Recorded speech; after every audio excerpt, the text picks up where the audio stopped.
We'll start the session in just 4 minutes. 4, 5. Okay, ma'am.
Okay. Good evening. We are good to begin now.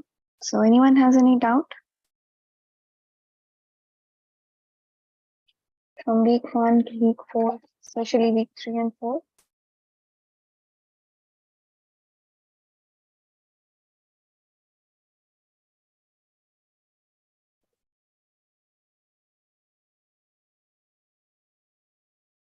Anyone has any doubt?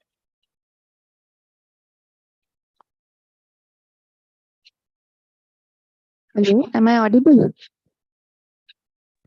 Yes, Yes, ma'am. ma'am. Any doubts? Yes, ma'am. Related to the graded assignment week 3. Week 3 graded assignment. Which question? Question number 6 and 7. Okay. So, is the screen visible to you all? Yes, it is, ma'am. Yes, ma'am. Yes, ma'am. Have doubt in week 3, right? Yes, ma'am.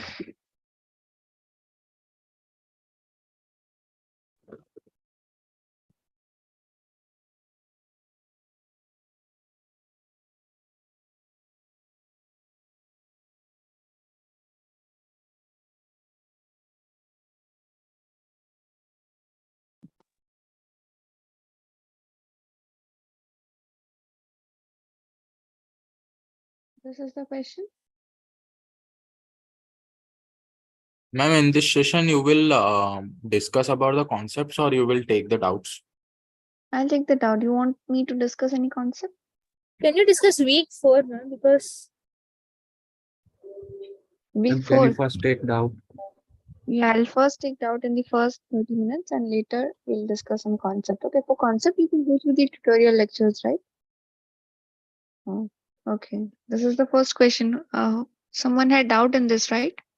Yes, ma'am, I have. Yeah, so what is the problem? Ma'am, this question is not clear to me, 6th and 7th. My question is totally opposite to this. Could you please explain it? Okay, what does the question say? That is a pseudocode that is executed using the words dataset, and average, which is a variable that stores the average letter count of all the words in the dataset. So we have a variable A that is initialized to 0, count initialized to 0, while table 1 has no rows, right? The first row X in table 1. B is another variable that is initialized to 0. If part of the speech is pronoun, then we increment B. Okay.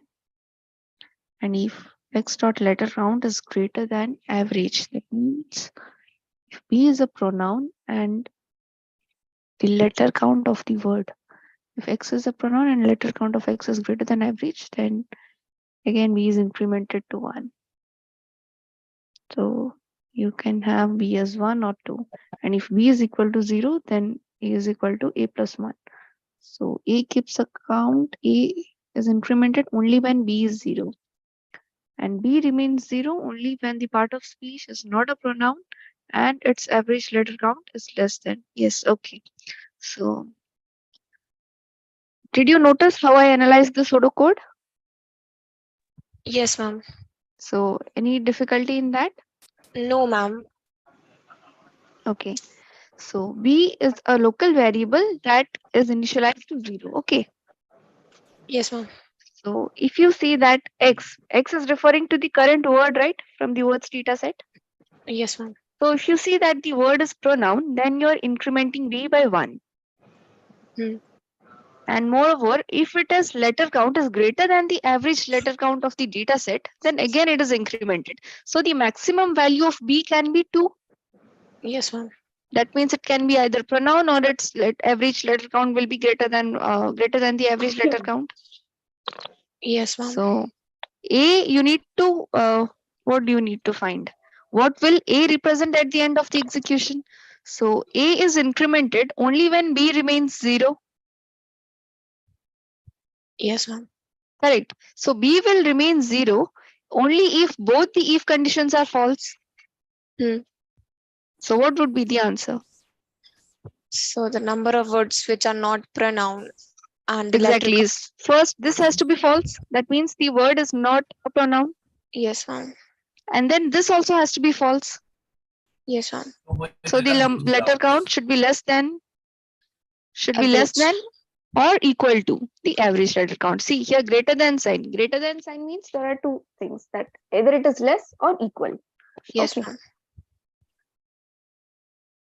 Okay. And question number 7 also, right? Yes, ma'am.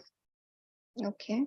So suppose the condition to modify A is changed as given below. What will A represent at the end of the execution? So A is equal to 0, count is equal to 0. So what is this? Condition to modify A. Okay. So everything remains same except this part, right? If B is equal to 1,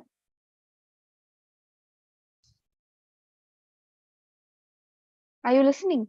Yes, ma'am. So B will remain 1 when one of these is true, but not both at the same time. Yes, ma'am. So what will be the answer? Either it has to be a pronoun. Or more than letter count. Yes, more or less. Okay.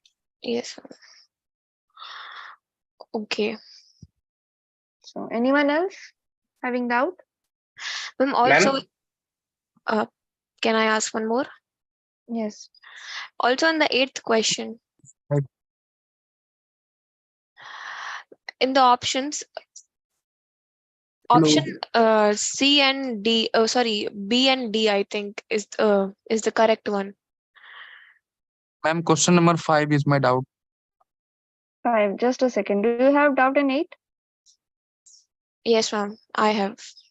Yeah, just a second. Let me analyze this first. So the code is executed on the scores data set. At the end of the execution, A captures the number of male students who have scored above the subject average in at least 2 subjects. Okay. Assume the variables M, P, C hold the average marks of, okay. So we hold the average marks in their corresponding subjects, respective subjects.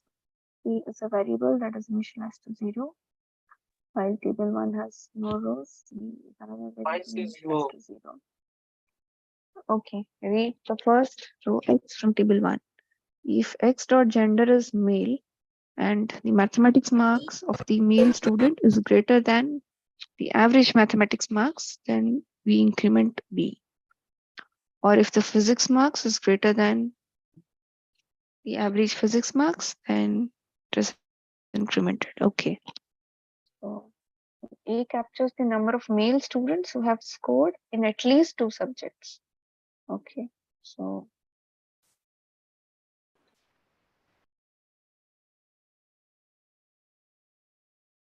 My yeah, doubt is ki yeah. B can also be the answer, right? Why? It is less than equal to 2, right? And what So you are, either it can be 2 or 3. yeah, exactly. But what is the condition given here? Like less than equal to 2, right? That means at most 2 subjects. Yes, ma'am. So how is it correct? In the question, you're asked to find at least 2 subject and you're getting an answer that is at most 2 subject. It's contradicting, right? Yeah, okay. Got it? Yes. Yes. Question number 5. Yes, ma'am. Following pseudocode is executed using the shopping bills dataset. Procedure count bills. It accepts a card Y and a pile of cards, pile 1 from the shopping bills dataset. It accepts Y is a card and this is okay, the pile of cards. And returns true. This procedure is going to return true if the total bill amount of the card Y is greater than the average total bill amount of shop from where the card Y is generated. Is true if the total bill amount of card Y is greater than the average total bill amount of shop. So we need to have total average bill amount of the shop as well. Okay, the procedure may have mistakes. Identify all such mistakes. Assume that all statements listed in the options below are true. Okay. So procedure count bills, count is equal to 1. Why count should be 1? Okay. Error correction. Average is equal to 0, amount is equal to 0. While pile 1 has more cards, beat the top card. If shop name of X is equal to shop name of Y, correct. Then store the amount and increment card by 1. If you're not asking out, please mute yourself. Move card X to another pile. And here you find the average. And if X, no, Y X should be Y. Okay, so what is your doubt here?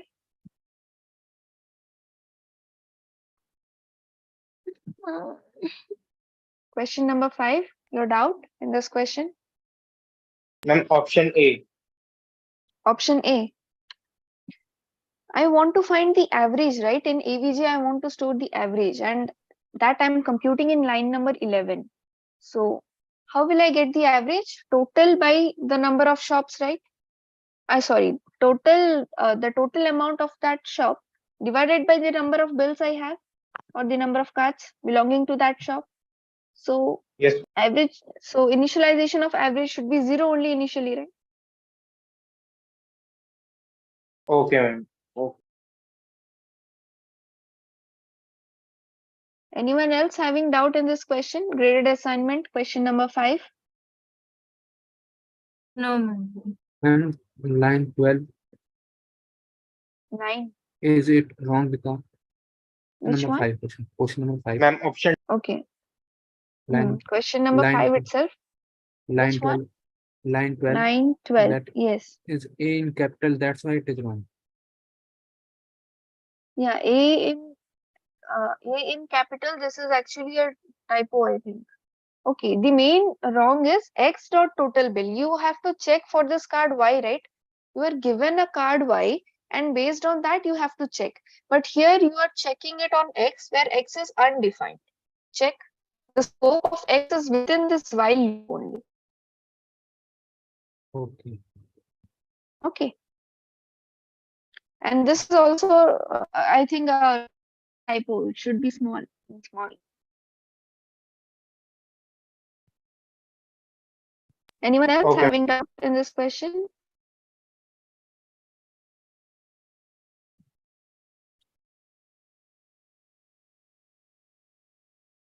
No. Any other doubt? Question number 2 and question number 4. Question number 2. Yes, sir. Yeah, there was a mistake. There is a mistake in this question. Okay. The option B, this is changed to 2008. Okay, ma'am. That's why. And Yeah. question number 4.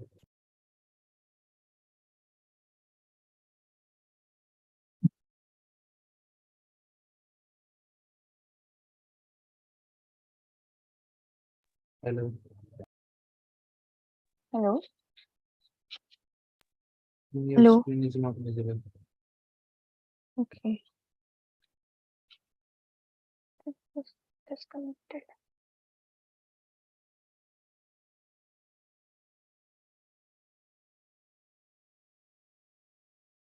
Now, is it visible?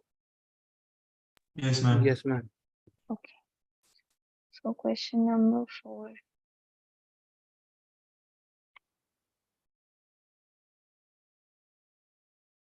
Folks, the source data set. What will A represent at the end of the execution?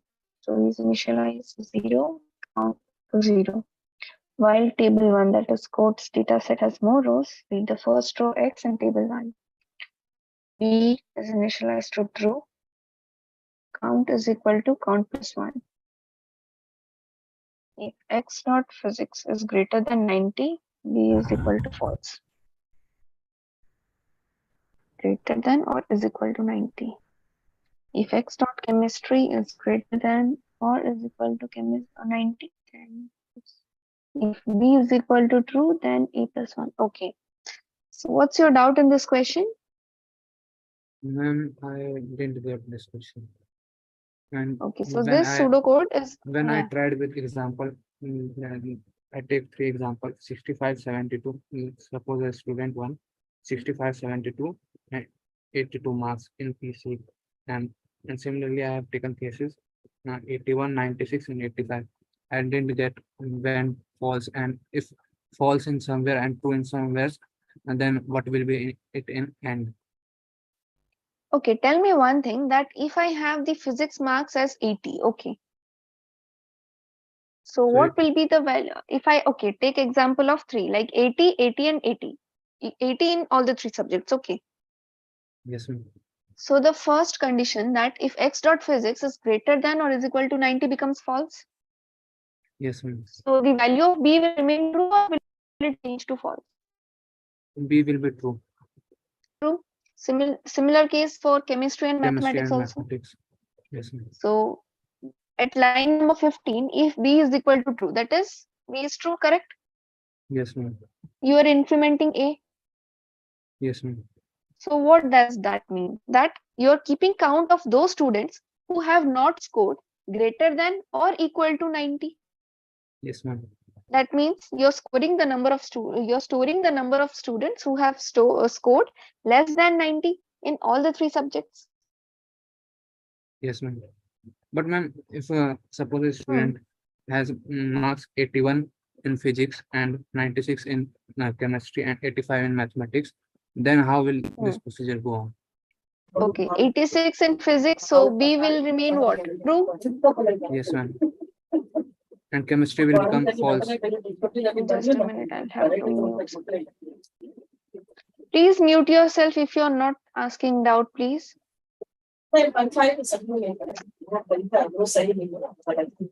नहीं पड़ेगा वो देखिए वो नहीं पड़ेगा इसलिए नहीं पड़ेगा बहुत सारी चीजों को मैं सोनू अगर टाइप करता हूँ मतलब सोनू समझदार है टाइपिंग जैसे समझदार है तब मैं बाहर से Is my screen still visible to you all? No, ma'am.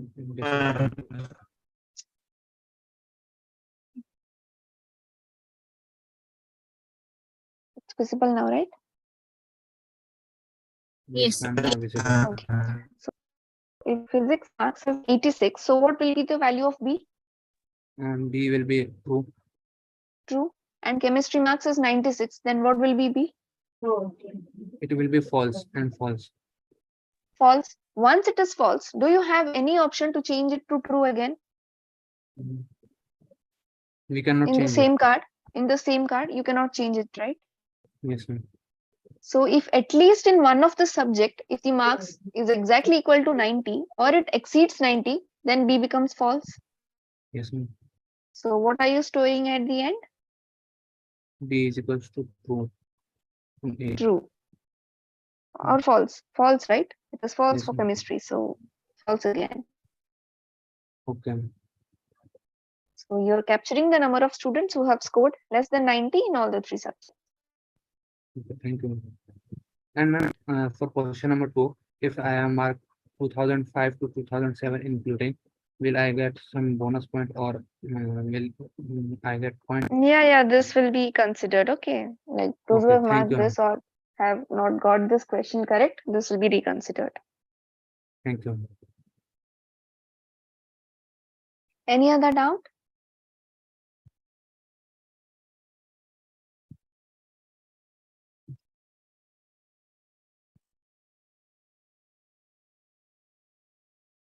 No, ma'am.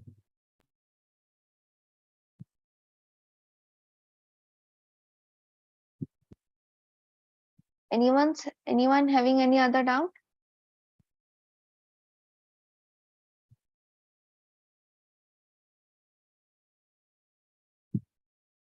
You can ask from week 4 as well, except graded assignment. भी बना दी एक बार नहीं पूछी एक बार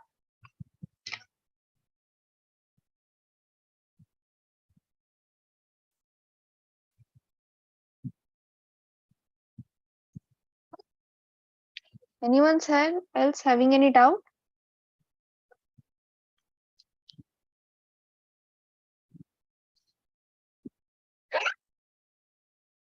Okay, what do you want me to explain?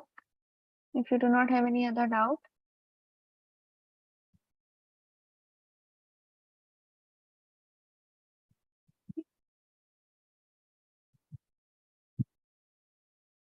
Yes, you want me to explain any concept?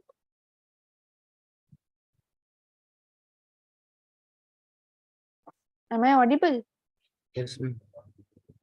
Anyone has any doubt or you want me to explain some concept? Or if there is something that you are not comfortable with and you want me to explain about it?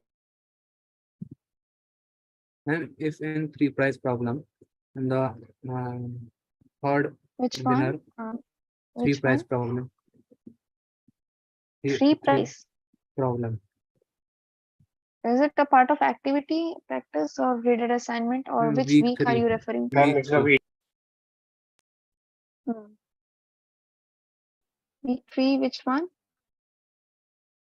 Week 3.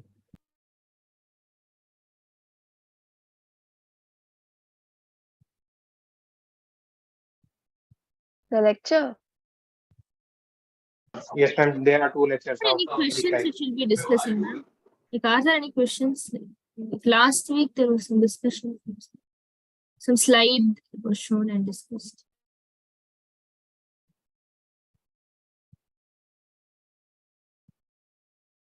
Hello. The screen display.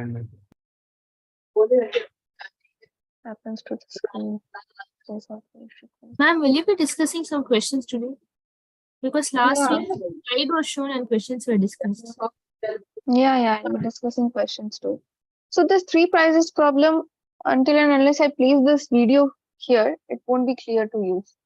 So can you Okay, tell ma'am, me no something problem. about this problem? Otherwise, what you can do is you can just watch this problem and then you can come back and let me know the summary and what's your specific doubt in that. Okay. Okay, ma'am. We Till can that time discuss I can. questions. Okay. Yes, the one who had doubt. Someone was asking about questions, right? I Activity have a doubt in 3.3. yes, ma'am. Activity 3.3. Question number 3, ma'am.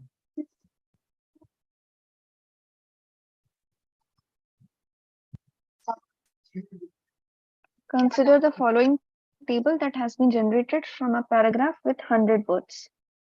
High frequency and long 20, low frequency and long 22. High frequency and short 16, low frequency and short 18.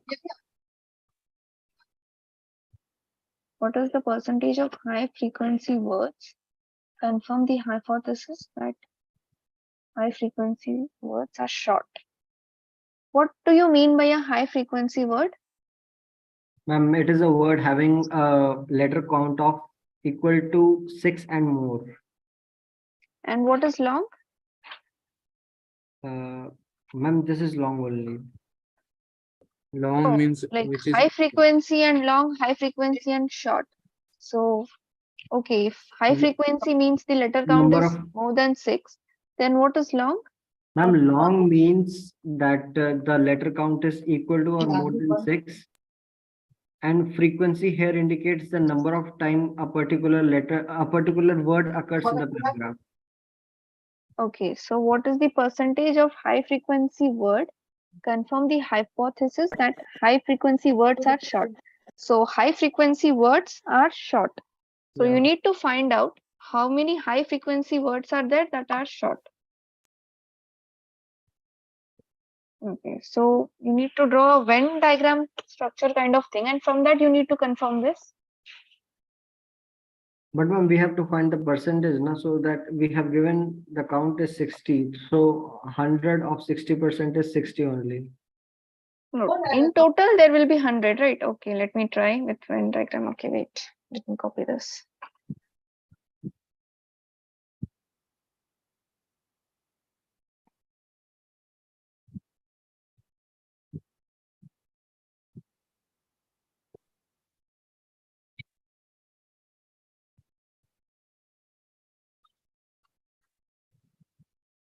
Just a second.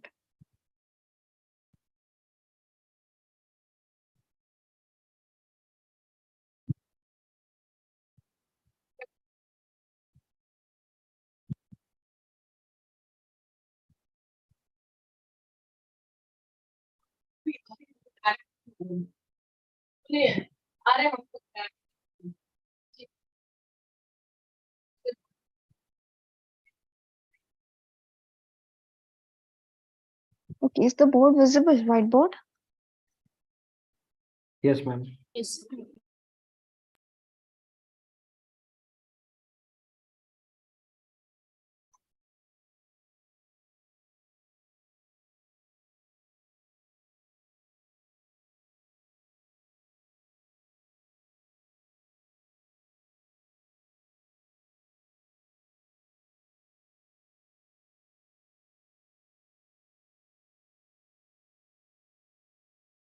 So we are told that in total they are 100.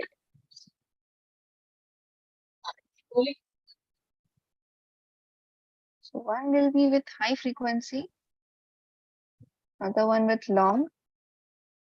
So this is with high frequency and this is long. And high frequency and short. short, and one with low frequency. Low frequency and short. So what is the percentage of high frequency words? So total number of high frequency words you need to find first, and then we'll confirm confirm that high frequency words are short. So this kind of approach will definitely not work.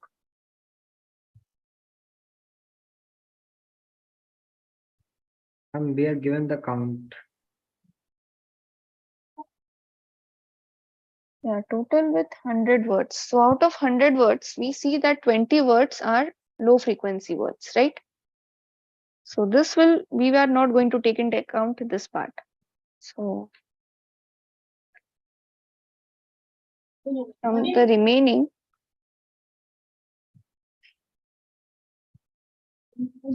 remaining 80 words, we have to determine the percentage. Because we see that from 60 and 20, that means 80 words have high frequency. Am I making sense? But ma'am, we are here given that the count of the high frequency and short is 60.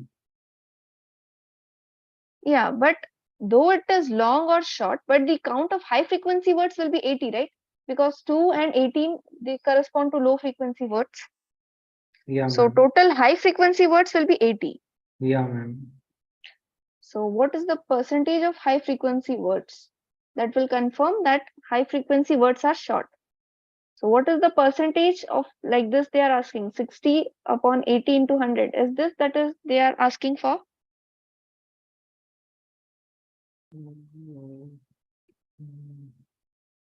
Yes, ma'am. Ideally this should be there, right? Yes, ma'am. Yes, ma'am.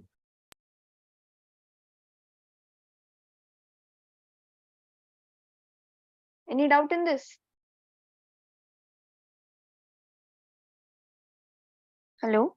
Okay, ma'am. Clear. Clear? Yeah, ma'am. Simple, right? See, out of 100 words, you see that 18 plus 2, these are corresponding to low frequency words. So 100 minus 20, we are not bothered about these because these are from low frequency. So what remains with us is the remaining 80 words which are corresponding to high frequency. And from these, we have 20 words with long and 60 words with short. So you are supposed to find out how much is 60% 60 for 80. So isn't this how you find out? Just cancel this out. 3, 4. This is 25. So 75. Ma'am, I took whole of the words and founded the percentage to be 60. No, no, no. You are just asked to find out this, right? What percentage of high frequency words only? Okay. Okay, ma'am. Ma'am, fourth question also. Same activity 3. Yeah, ma'am. Okay, let me close this.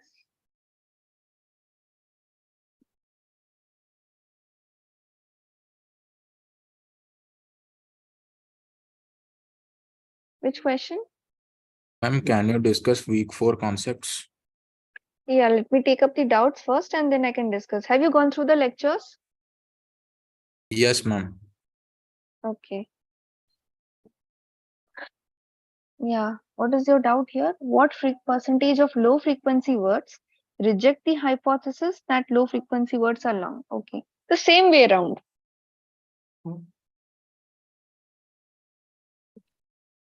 Yes. Yeah, let me.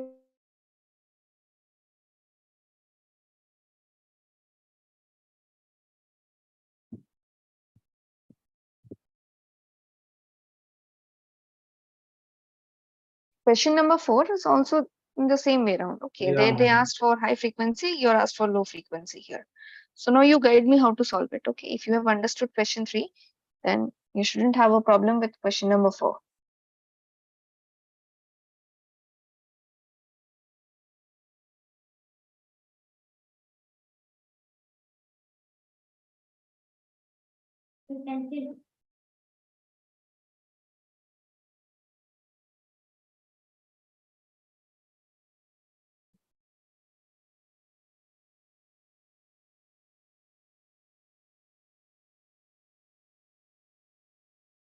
Okay, ma'am. So, ma'am, here we will take that 18 by 20 because 20 are the low frequency words, and out of them, the 18 words are rejecting the hypothesis. Hypothesis tells that low frequency words are long. Okay, so you need to keep track of short frequency. I mean, shorter words. Mm, Ma'am, I think that out of that low frequency words, we will find that how much the percentage is rejecting the hypothesis. Exactly. So the original hypothesis tells that low frequency words are long. So to Yeah. reject the hypothesis, you need to find out words which are short. Okay, ma'am, it's clear. So 18 by 20 Yeah, ma'am, 18 by 20. of 100, Ma'am, 5 seventh so question. 90.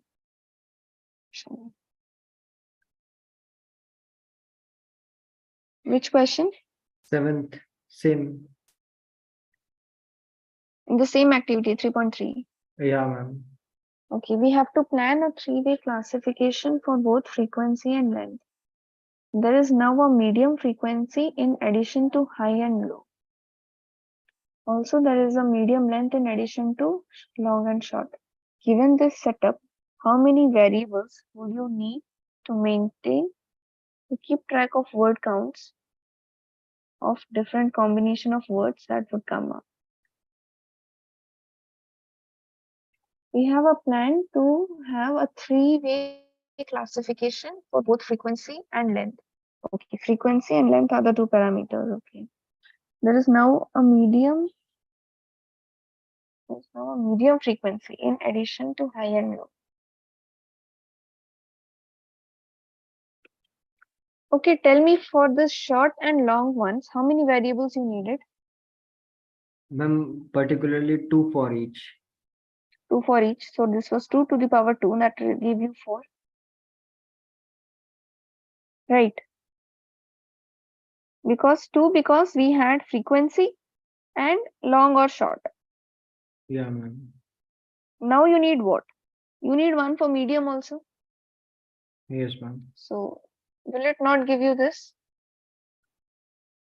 Okay.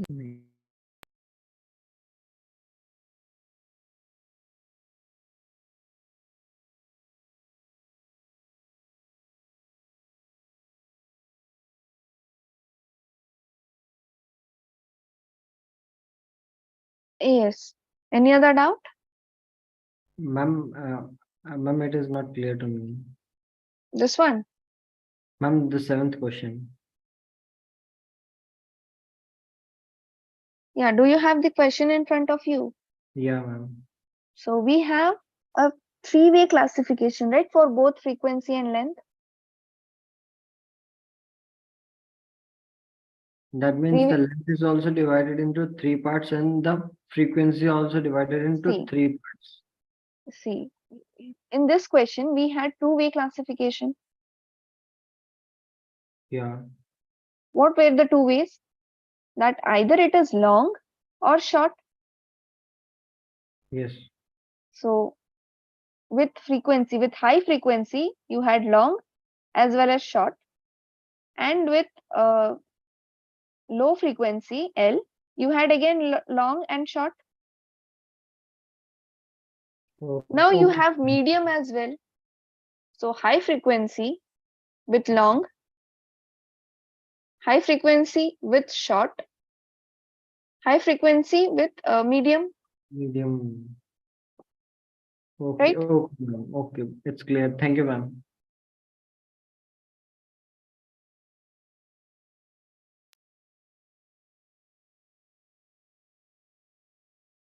Any other doubt? No, ma'am.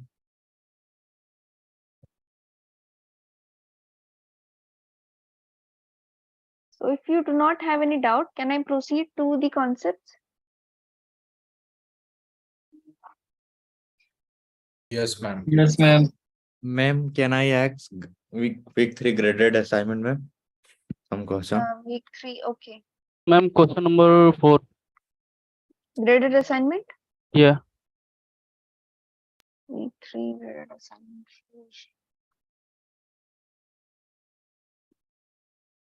Okay. Graded assignment. Question number 4, right? Yes, ma'am. Do you have the question in front of you? Yes, ma'am. Okay. Ma'am, here Oh. doubt is suppose 6 marks is greater than 90 and chemistry marks is greater than Did 90. you join now? Did you join now? Yeah, ma'am. Yeah, I have explained this question. And mathematics marks is less than 90, then it's B is true or false. Give me a couple of seconds to get this. Okay. Now tell me, what do you want me to take your physics marks as? Ma'am, physics and chemistry marks are less than 90 and mathematics marks is greater than 90. Then B is true or false. Can I take physics marks as 86? Yeah, ma'am. Tell me something for chemistry. Chemistry for 75, Okay. And mathematics? 92. 92. Okay. Your B is true. Okay. B is So true. B is a variable which stores the value true for now. Initially. Yes, ma'am. So now check your physics marks. Is 86 greater than or equal to 90? Then B is false. No, tell me, is 86 greater than or equal to 90? No, ma'am. No. So what will be the value of B? Will it remain true or update to false? False. Are you entering the inside? I mean, it is checking. This condition is checking, right? 86 Yes, ma'am. greater than equal to 90. This is false, right? Yes, ma'am. So this will not be executed. You are not going to enter. And mathematics, in mathematics, B is true. So tell me here first. B remains true in this step, right? Yes, ma'am. This does not change to false, correct? Yes, ma'am. Okay. Now similar for chemistry also. Okay. Now for mathematics, this is 92. Yes, ma'am. 92 greater than equal to 90 is absolutely correct. Yes, ma'am. You are entering inside and you're changing B to false now. Yes, ma'am. Okay. Once B is false, are you incrementing A? No, ma'am. No. So definitely in A, you are not capturing the student who has scored more than or equal to 90 in at least one subject also. Yes, ma'am. Correct? So what does this imply? This implies that this number of students who have scored less than 90 in all the three subjects. Yes, ma'am. Correct? Yes, ma'am. Okay. Any other doubt? No, ma'am. Thank you.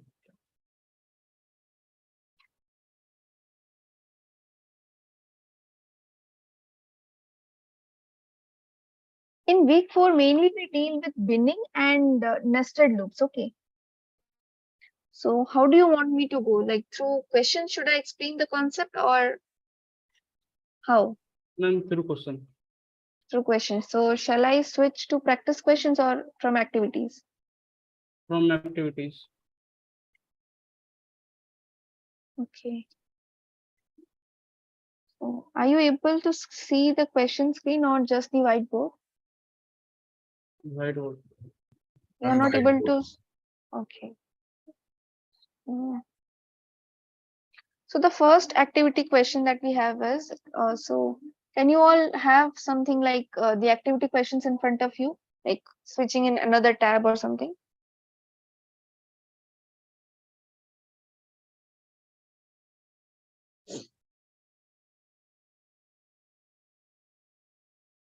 Okay, otherwise let me do one thing. Take a screenshot of this itself.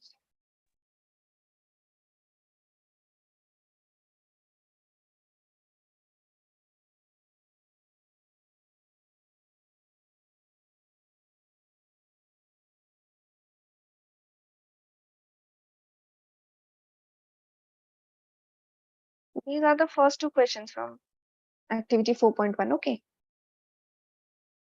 So the first question asks you to find, we can always find at least one pair of students with same date of birth in a single iteration. So is it possible to find at least one pair of words who have the same date of birth in a single iteration? What do you think? This is true or false?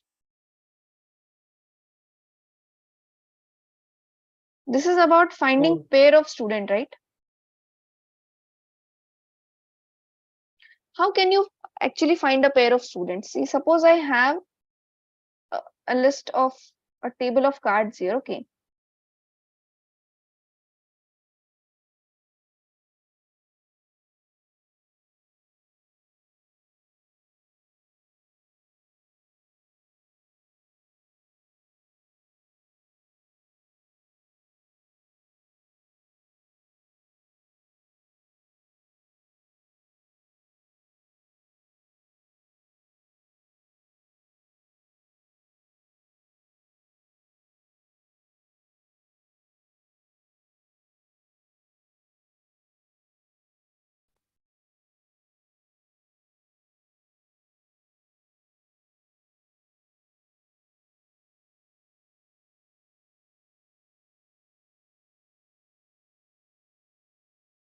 I want to find a pair of student, means something like this, an ordered pair kind of thing.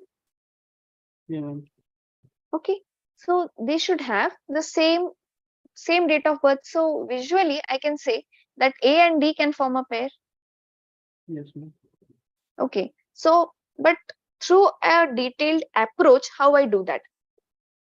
What I'll do is I'll remove this A from here. Okay, and I'll remember that its date of birth is 24. Okay, and then I'll check that whether this is equivalent to B, yes or no. If it is equal, then A and B together can form a pair. Yes, ma'am. Sorry. But here I see that it is not equal. Correct. Yes, ma'am. So here I don't have A comma B. Similarly, if I do not have with B, then I'll check with C. C is incorrect. C is also incorrect. With D, I have D found a correct. pair. Yes, ma'am.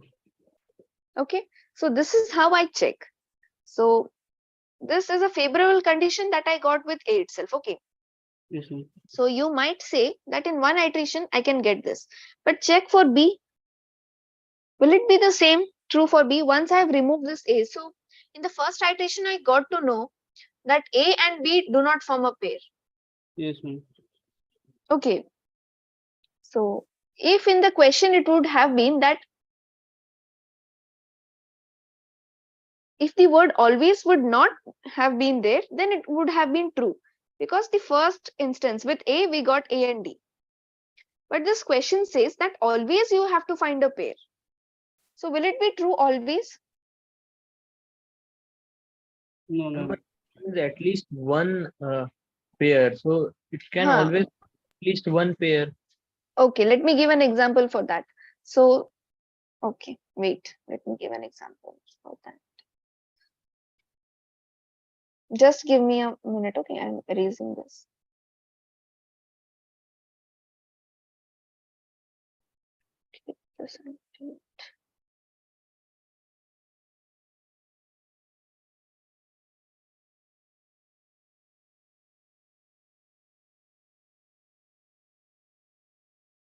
Okay.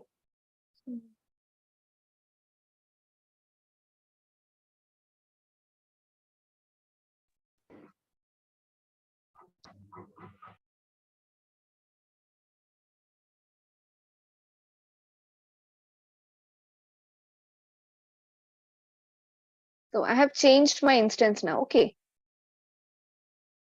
So I have to begin with A. Now tell me, what is A? It is 24, right? Yes, ma'am. So with A, I need to find something else to make a pair. So do you have 24 in this? No, ma'am. Either B, C, D? No. So one iteration is completed and you did not find a pair. So now is this statement true or false? False. And the first iteration will always start with the first this. Yeah, you have to begin with some row, right? Always you will be beginning at the first row, because it is not given in the question that you have certain parameter. After that, you will start checking. So if I'm not given certain position as a parameter, then I have to begin with the first record or row itself. Okay, ma'am. Got it? And Yes. same date of birth means only date or month and year are also same. Date of birth. Date of actually means that the entire string should match. Okay. But for an example, I have taken this because it is very difficult to get this as same. You don't have to bother these as of now until and unless you are asked to count the number of instances. Getting it? Okay. So, coming to the second question, two nested iterations are sufficient to find pairs of students. Yes, this is true, right? Yes, ma'am. Two nested iterations. What do I mean by nested iteration? Iteration after iteration. Within an iteration. Okay. Yes, ma'am. Loop 1 within loop 2. Ma'am, how this is true? Is it true in all cases or just once? No. This is always true. These are sufficient, right? See, loop 1 will execute for how many times? From A to D. Loop Yes, 2 ma'am. will also check from, like, excluding just the one which has been gone. So from 2 to last. So isn't this that you are covering all the cases? Yes, ma'am. So isn't that sufficient? Like, wait, But C case is not considered in that. wait. I'll draw this and show this. Suppose student A, okay? I'm representing these in form of circular diagrams, okay, so that it becomes easy for you to understand and visualize.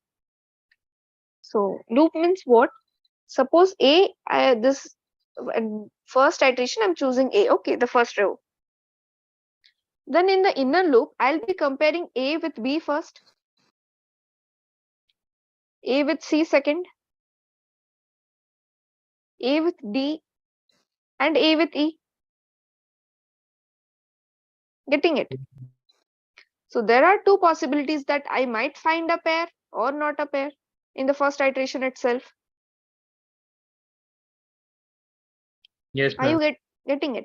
So in suppose I do not find A and another pair, I do not find a suitable card here. So what I'll do is I'll remove A and I'll start searching from B. And I don't have to compare B with A because already if A with B is not a pair, then obviously B with A will also not form a pair. Yes, ma'am. Correct. Yes, ma'am. So I can remove A now since it has not formed a pair with anyone and start searching with B. Now first I'll search B with C 1 or with D 2 or with E 3. So it's good if I find a pair, otherwise I'll remove B and start searching with C. So isn't this covering all the possibilities? Yes, ma'am. Got it now? Ma'am, but how nested in iterations will help only? See, what in the first loop I'm doing, I'm checking that while table 1 will have more rows. This Yes, will be ma'am. true when you will be traversing from A to Z, all the rows that the table will be having. Yes, ma'am. And inside this, I'm putting another condition that while table 2 or table 1 has more rows. So what Yes, does ma'am. this mean? That for A itself, you are covering A to Z. Suppose here I'm choosing A, then what will this mean? A to Z? Yes, ma'am. For A, you're covering A to Z. For B, you will be covering B to Z. For C also, you're covering C to Z. So isn't that checking all the possibilities? Yes, ma'am. Got it. Got it. Any other doubt in the first two questions from the first activity? No, ma'am.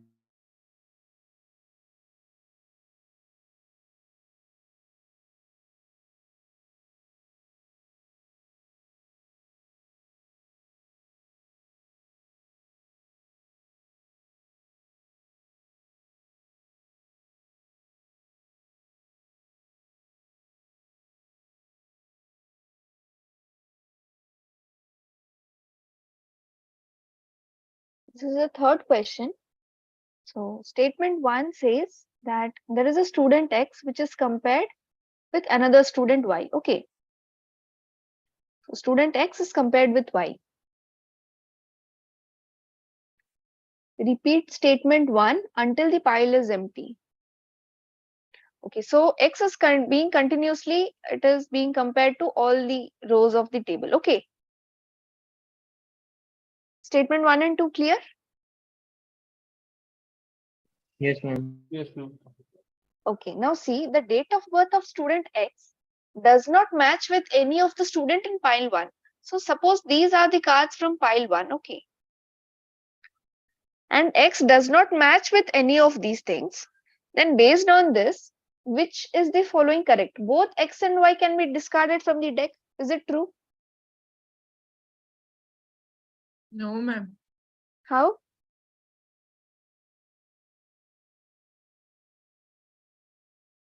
Because Huh. X can be, I think, discarded because in case of this pile 1, there may be, similar data as this student Y. Yes, exactly. You might have an instance here. These two are similar. Okay. But these may not be similar with X. So once you do not find anything similar with X, you can discard this X. But you cannot discard Y until and unless you know how Y is related to all of these. See, now your point of consideration is X. So with respect to X, you're searching the other things like finding a pair for X, suitable pair for X. So this might be 15. This might be 10, 11, 12, 16, 21. Okay, let me make this 18 and this one also 18. Okay, so as you can see that for X, you do not find a matching tuple. But if you discard Y, then you cannot, and if Y is supposed to be here, if you discard Y, then you won't find the pair here also. Am I making sense? Yes. Ma'am. So is this question clear? Sorry, this is not the answer. We can discard X and yeah, we can discard X and P. Correct. Sorry. So that and X. Ma'am, can you explain the concept of nesting? I didn't understood it, although you explained it earlier. Nesting concept. Yes, ma'am. Means what we have to do actually in that. When it is said that if some See, by nesting, I mean that I have a loop 1. You understand what is a loop? yes, ma'am. An iteration. Okay. There is a loop within a loop. Okay. Okay, ma'am. So now coming to the application part. Ma'am, there are two while statements or two if statements. What if does? Ma'am, in nesting, we have two while statements or two Yeah, exactly. What if does? First, you tell me. Ma'am, it applies a condition. It is a condition checking statement. Exactly. It is a condition checking statement. So in if, do you have to switch to some other records in the tuple, in the table? No, ma'am. You don't have to switch, right? What makes you switch is the while condition. While table 1 has more rows, Yes, ma'am. and then at the bottom somewhere you encounter like move it to another table, and then you come back here to the while statement. While it has more rows, while you reach the end of the table. Okay. Yes, ma'am. If I write if table 1 has more rows, the No. answer will be yes, and you will be performing something. Yes, ma'am. And so how while and if are different in these cases for checking the if more rows are there?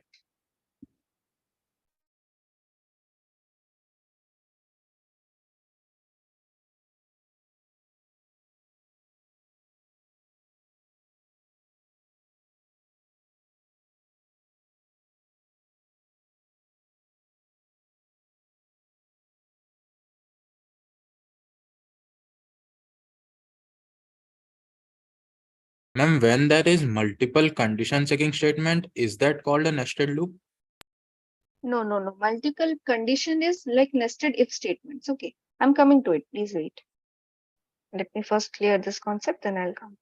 See,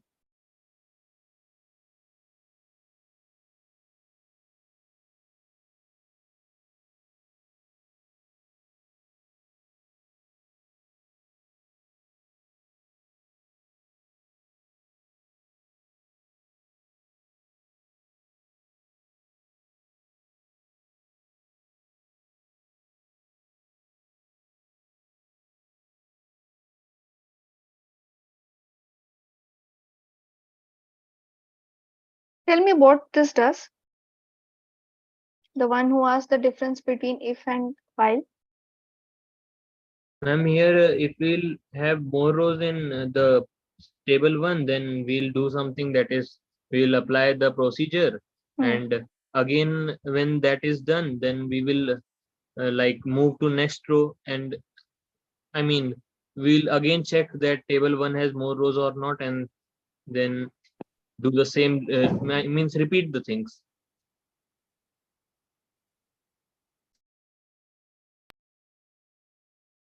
Only we'll repeat it only if there are more rows in table 1. But ma'am, for looping, we use while because it is repeated. Yes, yes, just a second.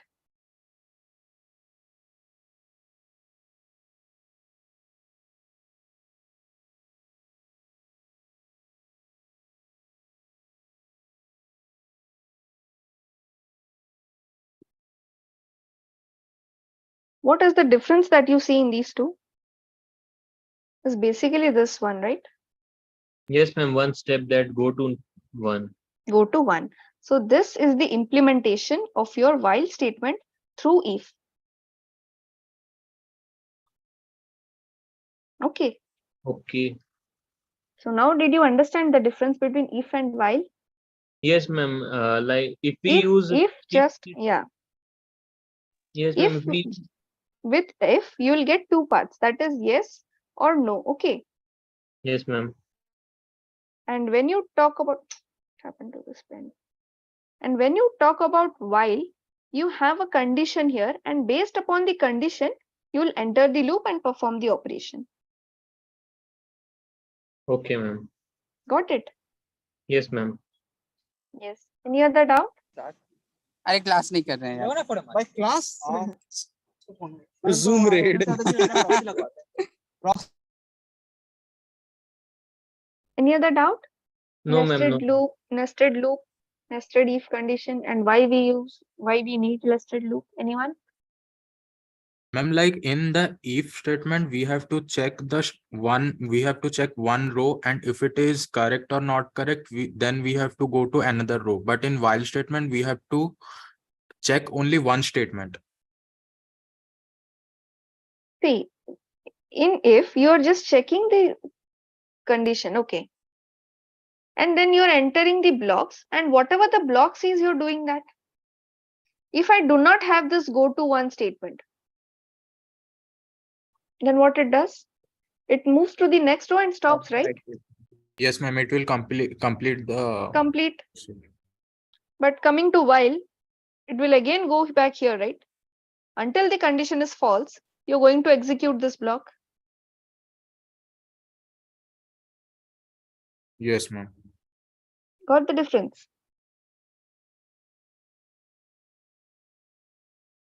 Ma'am, Like are you in both the statement, we are going to the first step. Which one? In while or if? Which one are you telling?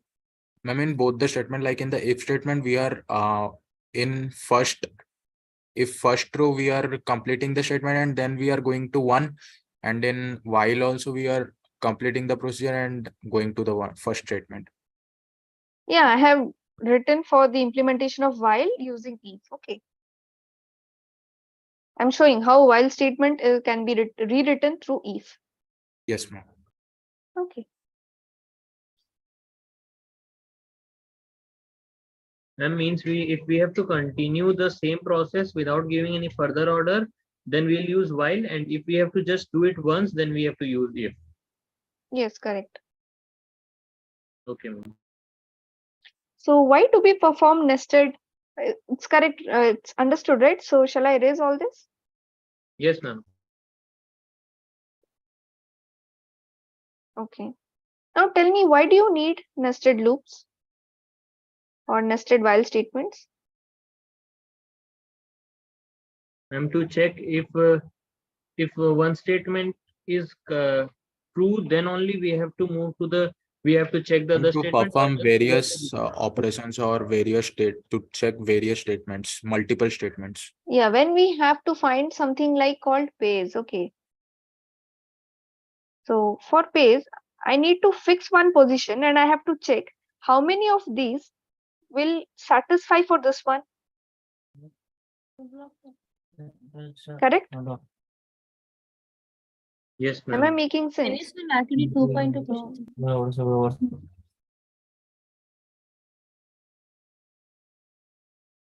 So we do have certain questions where we'll ask that where you will be performing nested loops and all, right?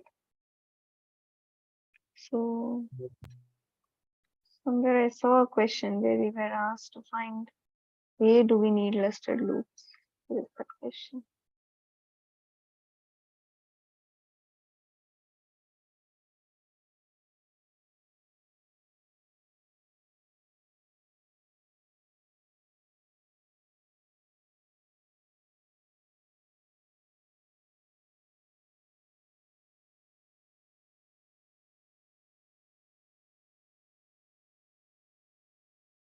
Can anyone help me with that question where we were asked to find where a nested loop is required? Which question was that? Okay, ma'am, I'll check it. Spying activities is a practice question. Ma'am, I'm seeing only whiteboard, ma'am. Are you sharing Yeah. anything? No, I'm explaining the concept, so I'm not sharing anything except the whiteboard.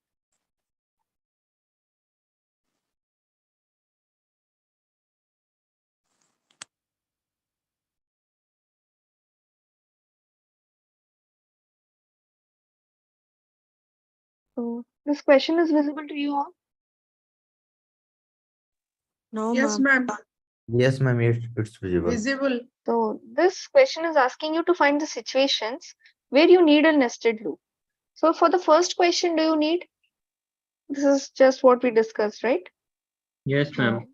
You definitely need here to find the pair of students who have scored the same marks in physics from this course data set. So here also you need, right? First you need to fix one A and then find corresponding B who has the same marks. And I don't have to do this just for A. I have to do it for all the students that are present. Yes, ma'am. So I need a nested loop, right? Fixing one student and then iterating over all other students. So we'll basically need a nested loop with a parameter, no? What do you mean by parameter here? What are you supposed to pass? Ma'am, the card A or B or C, like that, card ID. If I want, like if I'm given that with A, find the other part. So one iteration will be sufficient because I'll take the top card A, or else just I have to iterate like while B to Z, you check if A's marks is equal to B or not. Okay. Okay. But here I am asked to find the pair of students. I'm not given specifically A. So it can be with A, with can be B, with can be with Z or something. So I need to find pair from all. So first I have to see, like fix one and then find who all satisfy for that. Okay, ma'am. Got it? Yes, ma'am. So now tell me for this to find the number of words which have highest letter count from the words data set. No, ma'am. Ma'am, we don't need any nested loops. One loop will suffice, right? Yes, ma'am. What I'll do is I'll maintain a variable called max. Okay, whenever I encounter a word like x dot letter count, if this is greater than the value stored in max, then I'll update max to x dot Yes. letter count. Yes. And in doing so, when I reach the end of the iteration, obviously the highest frequency will be stored in max. So I don't see that I required a nested loop here. Yes, ma'am. Correct? Ma'am, sorry to interrupt, just a small doubt. When we say nested loop means checking the condition twice. Nested loop means? Like checking the condition twice. Nested loop means you're iterating over something twice. You're fixing one and then checking for something. That is okay. You can say that the condition is embedded, that you have a top level condition. Based on that, you are executing a condition. But when you say loop, you mean that you iterate over some steps. Yes, ma'am. Whatever you said, roughly that will satisfy for if statement within an if statement. Multiple conditions, if you say one condition within another condition, then that will suffice for this. Yes, ma'am. Getting it? Ma'am, how only two nested iterations are sufficient to find the pair of students of the same birthdays? This statement. No, ma'am, it was a question in some activity, I remember. Yeah, this is also the same thing, right? We need a nested loop to find the pair of students. Ma'am, there it was written that only two nested iterations are sufficient to find the same birthdays. You joined now or before? Ma'am, I've joined just 15 minutes ago. I have covered this. So will you go back, trace back to the starting of the lecture and see? I have taken specifically that question and explained. So Okay, for many of them, it would be a repetition. Okay. If you have any other doubt, you can And ask. this is which activities question? This is 4.1, I think, or practice assignment, I think. Week 4, and this question is from practice assignment, question number 1.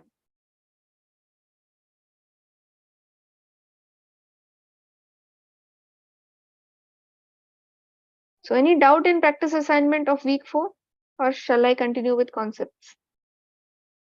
Yes, we can continue. Okay. Ma'am, can you solve activity question 4.2, question 3? Can you explain what it is trying to say? Which one? Activity question 4.2, question 3. 4 point activity. Are you talking about activity question? Yes, ma'am. 4.2 and question number? 3. One iteration is sufficient to bin the cards. This question.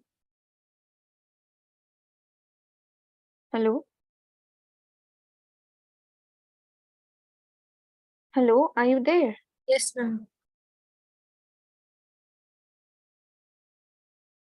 Is this the question you're asking, that you can bin in one iteration? Yes, ma'am. Okay, tell me what is binning. What do you understand by binning first? But I'm not sure, ma'am. So I'm unable to understand the question. And no problem. What have you understood from the lectures? What do you mean by binning?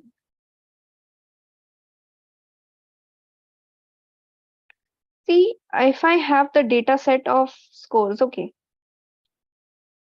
and I want to find like the pair of students.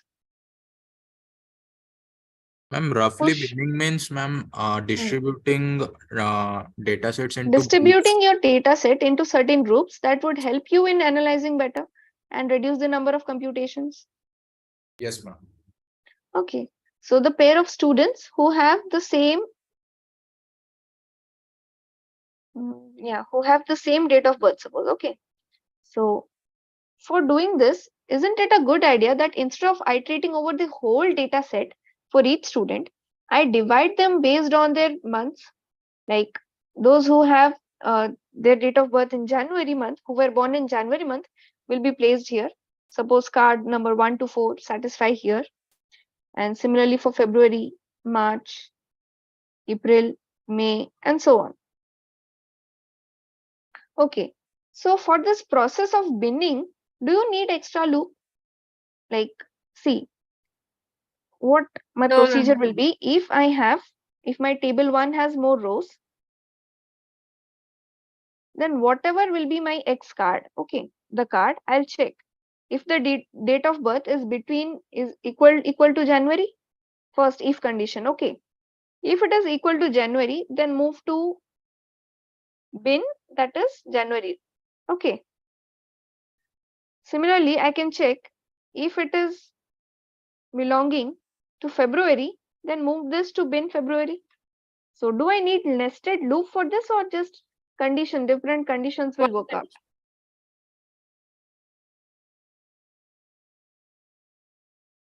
Yes, I've understood. Tell me. Have Just you one understood? condition is enough. Yeah, one loop is enough, but you need multiple conditions, okay. Like you have to check whether it is equal to January or not, or Yes, February. Yes, I've understood. Yes, you need multiple conditions within single loop.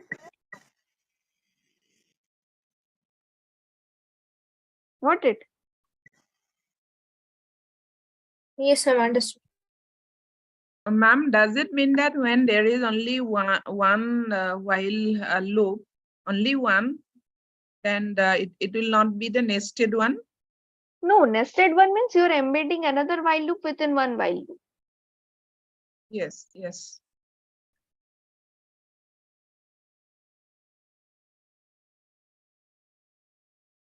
So that is what I'm saying. There will be more than one while loop. Here in this one, where do you see a while loop again?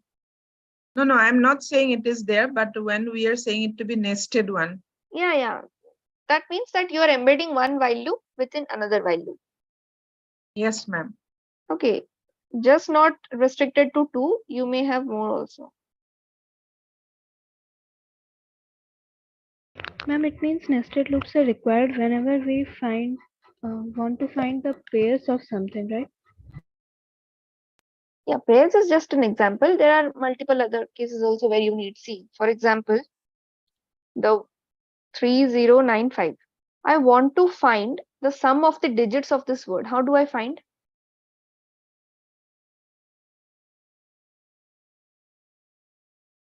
Interesting problem, wait. 3095. Please listen to the problem statement carefully. I have this as my number.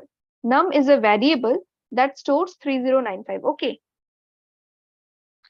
And what I can do is at a time, I can access only the digits, the ones place element. Okay. That means I cannot access all this at one time. And I can just access this.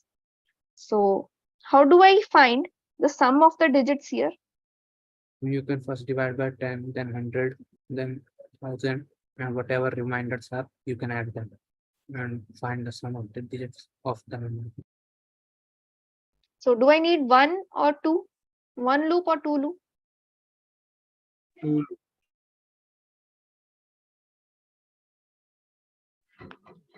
One loop or two loop? Ma'am, two loop. So if those who are saying two loop, tell me how am I supposed to do? Yes, while the number is not 0. Yes, please continue. What should I do further?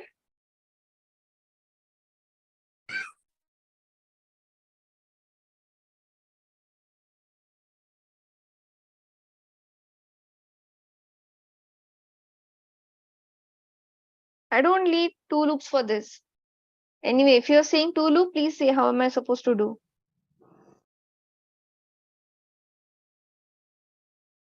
I can do it with a single loop itself, with just one loop.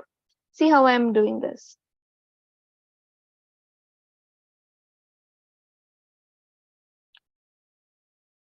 So this R will point to the ones place digit, right? Yes, So what ma'am. am I supposed to do? I'm just going to divide this by 10. So I can directly have this element 5 now with me. So I can just add, I can maintain a variable like sum is equal to 0 first. and sum is equal to sum plus this digit. Suppose this digit is p. Okay, this pointer p, I can, through this pointer p, I can access the element that is there at the last. You're getting it? So will this work for now?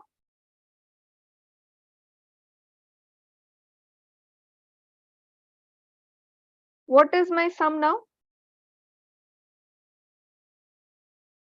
Sum was initially 0. Now this is 5, right? Yes, ma'am. Okay, sum is 5 now. What I'll do is I'll update this variable num. I'll divide this by 10. So what will be num? Initially this was 3095 and now this is divided by 10. So this gives me 309. If I consider only the integer part, Yes, ma'am. so num is now 309. So as per the problem statement, I can access the digit that is present at the ones place. So I can access 9 now. If I close my braces now and I check, will this work?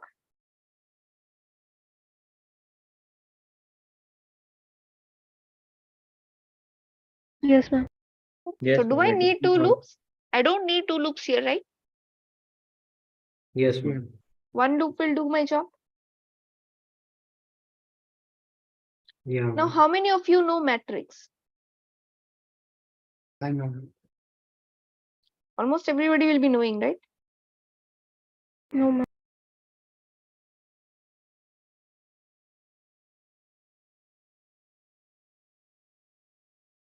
You do not know matrix? No, ma'am. Okay, think, suppose in a classroom, students are sitting in a bench. So how are they arranged? Students in a classroom, Rows and columns. rows and columns in somehow table kind of structure. Yes, ma'am.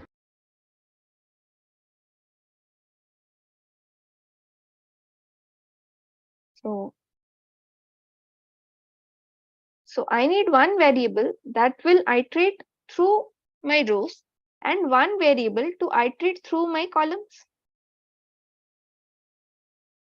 Yes, ma'am. So in this case, do I need a nested loop to find the position to reach the student? Suppose Yes, I ma'am. want to find the student. Okay, I want to find the position of the student. So I need to have two coordinates, right? X and Y. So in the first loop, I need to locate through I, like what is the value of I? And the second loop, within that loop, will give me the position of the coordinate Y. So do I need two loops for this? Yes, ma'am. Yes, ma'am. So now you understood the concept of nested loops? Yes, ma'am. Okay. So this table kind of structure, we'll discuss this later in week, I think week 4 to 8. So week 9, 10 and 11, these are based on matrices and these tables. Okay, in detail, we'll discuss it there. So for now, is the concept of nested loop clear? Ma'am, but in the previous example, we will have to update the number by like 10, 100 every time. Yeah, I did that with just one, right? See, suppose I was given a pointer there that I can access the ones element directly. So what I did is I updated this number by 10 every time I entered the loop. So first, this was giving me 309, and second time this was giving me 330, and then last time 3, and after that 0. That means you have computed the sum now. Yes, ma'am. The condition was there, right? So you will be iterating only when the number is greater than 0. Yes, ma'am. Clear? Yeah, ma'am. Yes, ma'am. Any other doubt from activity or practice questions? Ma'am, regarding the indentation of the if and else statement, Indentation of which statement? if and else statement.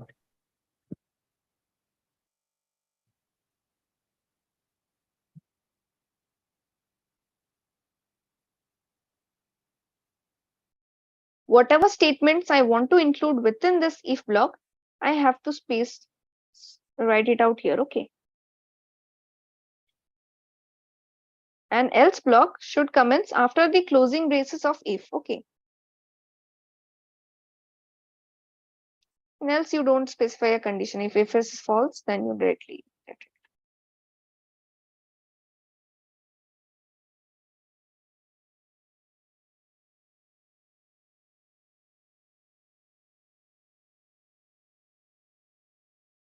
Clear? Ma'am, there's a question explained in tutorial 3.1. Tutorial 3.1, then I have to play that lecture. Like, what's the problem there? Ma'am, it says that it has two variables, long noun and short noun. So then the while table one has more rows, and then the read the first row in table one, and then the if statement starts as x dot part of speech is noun, and the if statement is followed by another if statement which says that the letter count is greater than 7. And then there is a condition that you have to increase Like the activity question or in this tutorial lecture itself? Which one? ma'am, it's a tutorial question. Can you tell me how do I find that in week 3? Ma'am, it's tutorial 3.1. Week 3 tutorial 3.1. Yes, ma'am. Okay. Give me a couple of seconds to switch there. And the time? Ma'am, it's 0.39 seconds. Oh, the first question itself, right? Yeah, ma'am.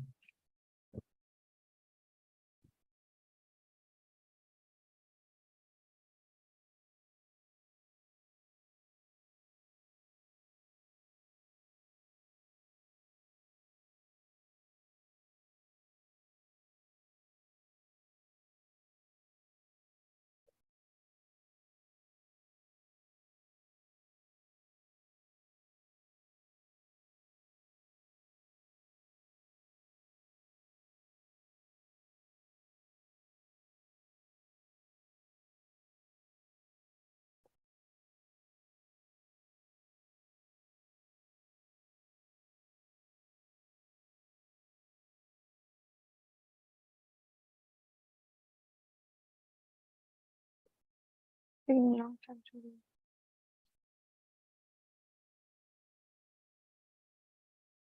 do. What's the problem here? Ma'am, here we are incrementing the short noun when the statement which is that letter count is not greater than 7, then we are incrementing the short noun. So ma'am, I have a doubt here is that whenever the part of speech is not noun, See, then see here. This if condition ends here, and the indentation is like this is in a same line, right? yeah, ma'am, this is my doubt So that these two are two alternatives to each other. But I'm thinking that you are having a problem in associating this if and this if else, right? yeah, ma'am. No, you cannot associate. See the indentation properly. This if is related to this else. Okay. Okay, ma'am. Ma'am, is it a necessary condition that the else statement should be aligned to the if? See, when you speak of programming languages, if I talk about C, then indentation doesn't matter. But Python, it matters. Okay. In C, it doesn't matter, but in Python, it matters. This is an algorithmic type of course, computational thinking, where this is just a modeling. Okay. So here we follow some standard representation. So in that, we consider that here they should be properly aligned. You're getting it? Okay. So this is a standard convention that we follow. Okay, ma'am. Ma'am, in class Thank you. 11th Python. Hello. Yeah. In class 11 Python, I learned that Python don't uses these braces, that uses only spaces for indentation. Yeah. Indentation Other matters in Python. languages, Okay. Yeah. but it does not use these braces and Which uses one? only these braces, curly bracket. In Uses Python? spaces only. Yes, ma'am. Yeah, Python, it's not required. Like if, well, this will be out of the scope of this class. You write a function name, define it, and you give a colon, and then you write, right? Yes, ma'am. So indentation matters in certain programming languages, but in CT, we are actually concerned about a standard modeling part. Like that is a convention that we follow, that we'll indent it properly. Okay. Any other doubt? Ma'am, activity 4.6, question number 1. 4.6. Yes.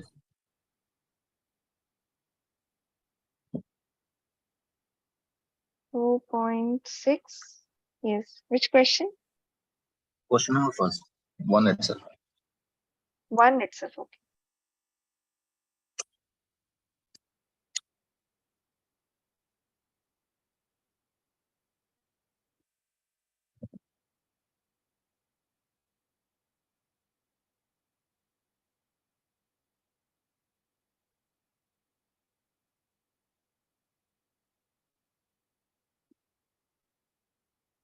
So X and Y are two students.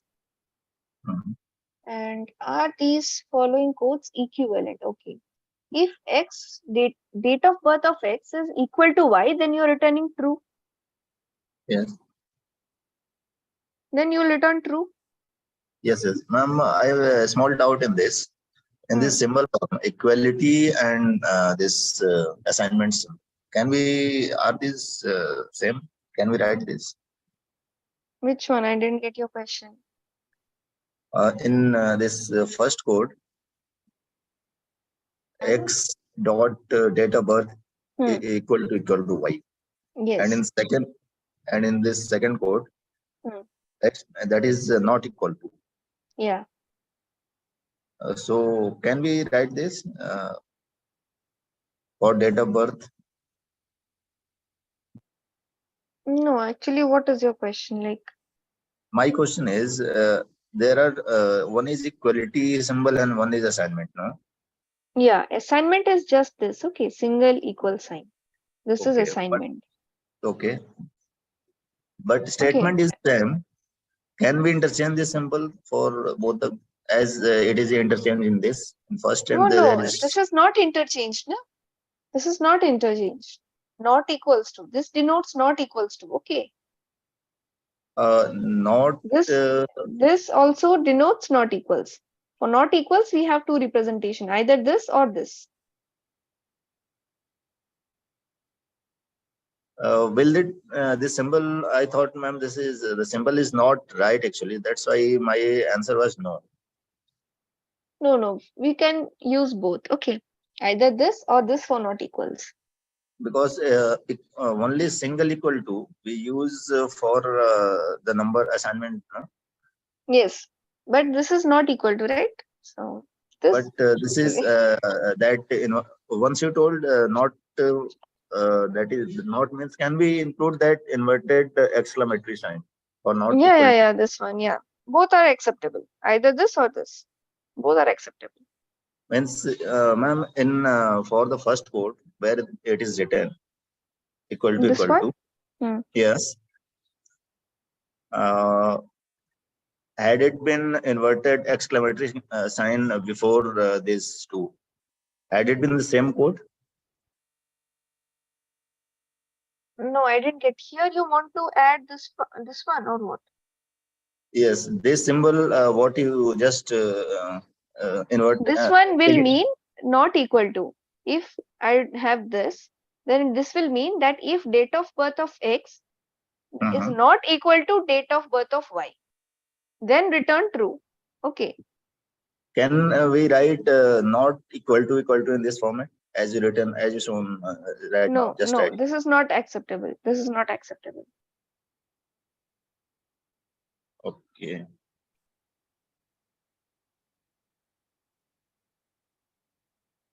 Single, ma'am, this single equality is symbol for assigning a number or what? Single equality is assigning some value to the left hand side, assigning the value of the right hand side operator to the left hand side, sorry, operand. Just a Okay, second. but let me clear date of birth is not value. This is in the string form. This is in. So can we Yeah, strings also no problem, no issue. Contains value. then where should we use equal to, and where should we use only equal to? See. A, okay. Initially, this has garbage value, or this doesn't have anything. And in B, suppose I have 26th July.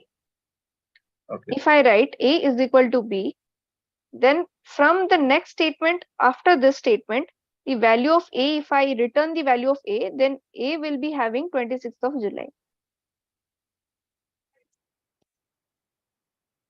Because here I'm assigning the value of the right hand side operand to the left hand side operand. Ma'am, could you please repeat it once again? A is equal to 0, first statement. Okay. Suppose B is equal to 65. Okay. Third statement is A equals to B. In the fourth statement, if I return A, then what will you get?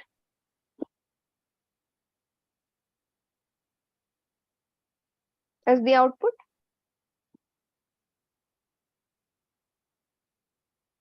In statement 3, I am assigning the value of B to A. Okay. That is, B is at the right hand side, right? Right hand side operand. So equal to sign, what it will do is just this, okay. Equal to sign will assign the value of the right hand side operand to the left hand side operand. Okay. And whatever value was there in A will be overwritten by the value of B after this statement. Okay. Clear? Okay. Yes, ma'am.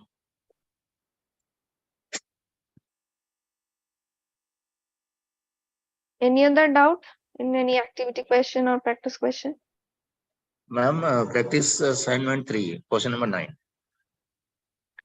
Practice assignment 3. Question number 9. Ma'am, here equal date of birth means the specifically the dates are equal or the month and year is also equal. When you are asked to find the pairs, you can consider any of these equal, okay, since it is not mentioned. And as a whole, the date of birth attribute, it contains something like this, right? So this whole has to be same. Whatever value is there in the date of birth attribute column, whatever value you have in that column, exactly it should be same. The month and year should also be same. Yeah, because I don't see any way to separate this out, right? There's no such procedure formed through which I'm separating this out and I'm extracting only this information or this part. So all we see that if X of date of birth, then whatever value is there, I have to consider that. Exactly the same, who were born on the same date, same month, same year. Okay, ma'am. Thank you. Excuse me, ma'am. Yes. And ma'am, a small doubt in the previous question. What is the significance of two equal to sign?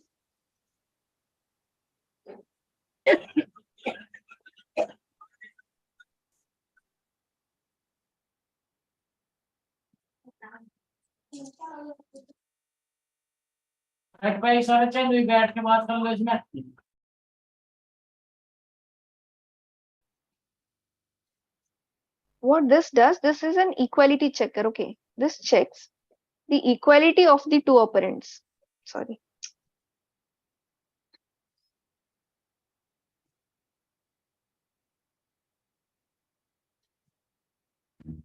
This symbol will check whether X and Y are equal to each other or not.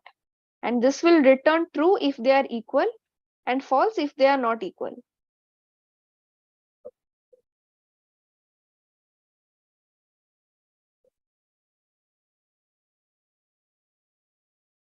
Getting it? Yes, ma'am. Is it clear now? Is it clear to you all? Yes, ma'am. Okay. Activity 9, someone had doubt, right? Yes, ma'am. Practice assignment 3, question number 9. Practice assignment 3, question number. Just a second, let me switch there. Assignment 3, question number 9. Where is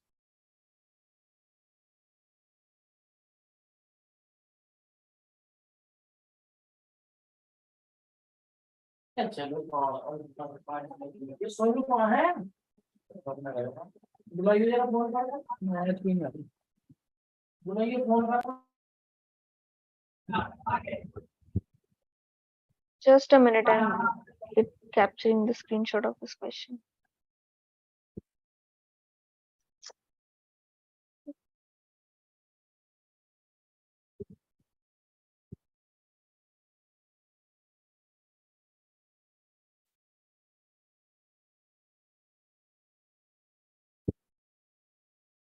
Just a second.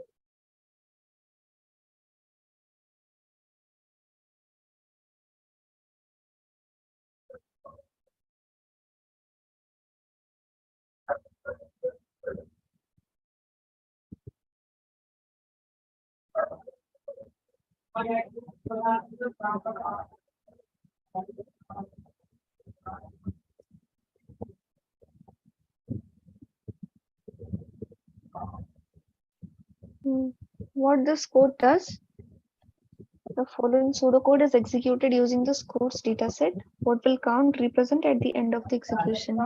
Count is initially 0, while table 1 has more rows. Read the first row X in table 1. Move X to table 2. Okay, you're reading it and moving it to another table. While table 1 has more rows, so you don't have anymore the top card. Okay.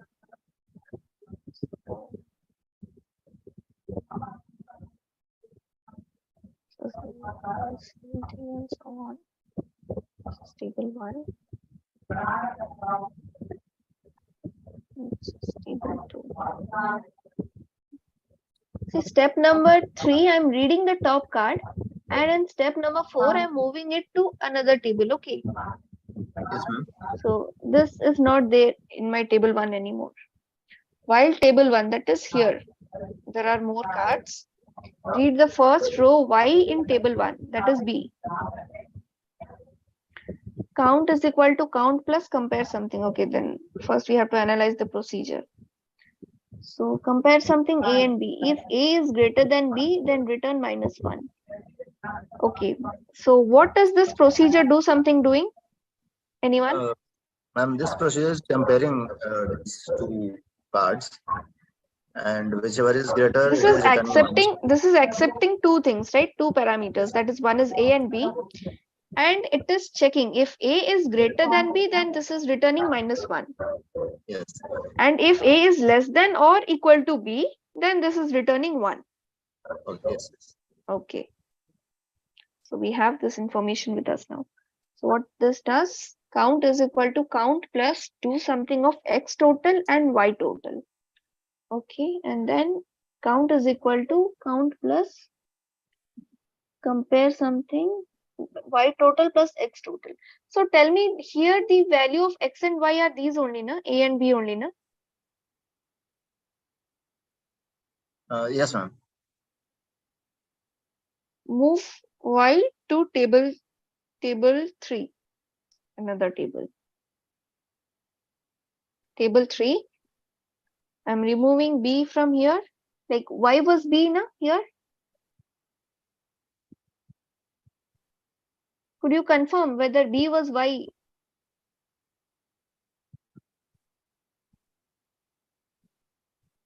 Are you following? Sorry, ma'am, I'm not able to see the screen. Yes, I'm getting. So did you understand that B is now a part of table 3 and no longer it belongs to table 1? Initially, B was Yes. compared. B is compared with A and shifted to See table. here, wait. In step 3, A was here. Yes, ma'am. So in step 4, we are moving A and removing from here. Yes. And in step number 5, you have to iterate from B to the rest of the things. Yes, we are comparing and shifting to table 3. Yeah, and in 6, Y corresponds to B. That means the top card. Yes. So in 7, what you're doing, you are counting, incrementing count. That is, count was initially 0. Yes. Okay, so now you're Not updating. not exactly incrementing, ma'am. This is giving the value -1 or +1. Yeah. So you're now updating the value of count to count plus compare something. Yes, updating. Okay. So the statement is repeated again, but the parameters are changed.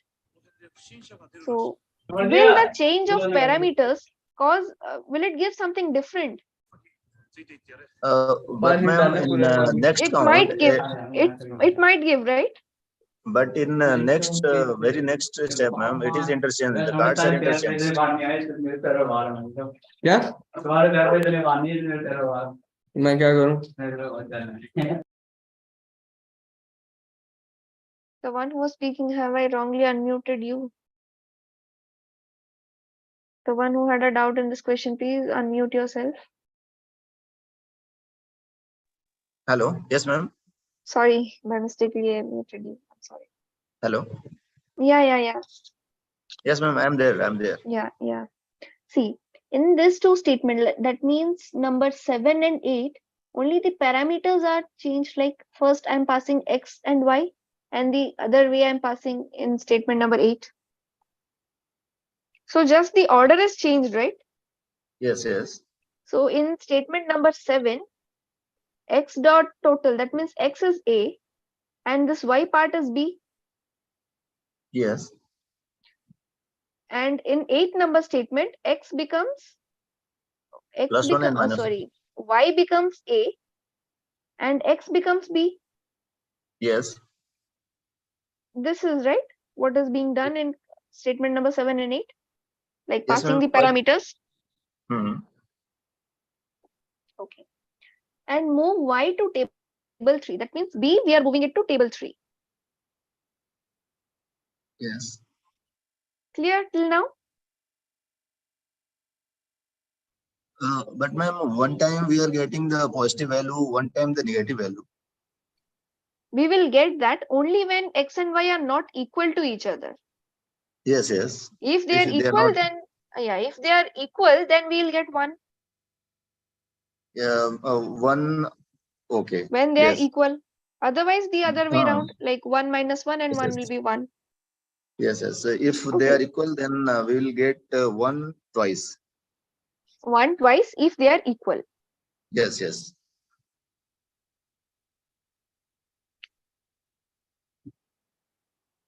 So is it clear now? Twice the number of.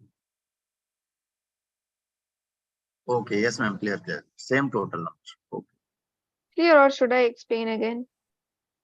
Understood, ma'am. Thank you. Okay. Any other doubt? Thank you.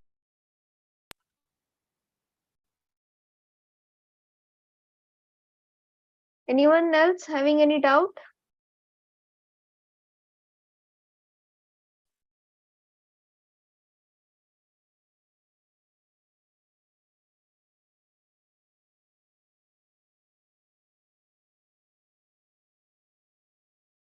We still have 9 more minutes. You can ask any doubt if you have.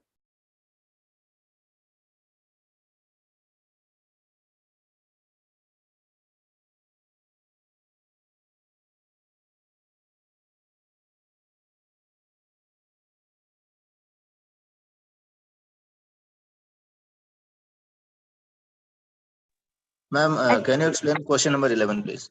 Same activity 3, practice assignment. Practice assignment 3, question number 11.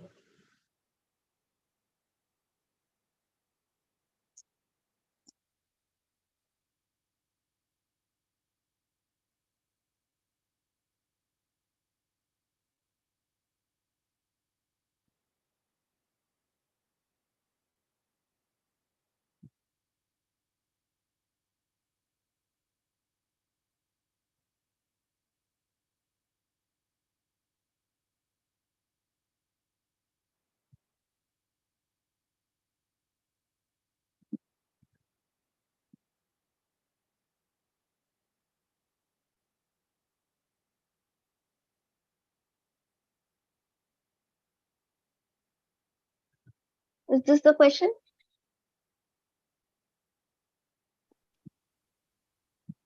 Could you confirm if this is the question you are facing difficulty with?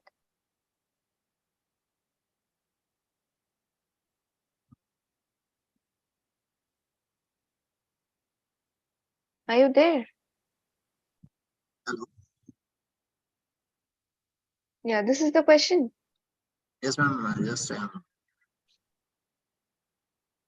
yes, this is the question. Okay. Ma'am, can you answer our question to Okay, let me complete this first, then I'll take up. The following pseudocode is executed on using the scores dataset. Let mean total store the minimum total marks obtained by any student.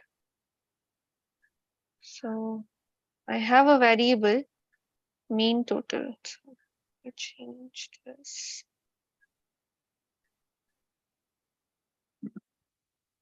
This stores the least marks that are stored, right? Yes.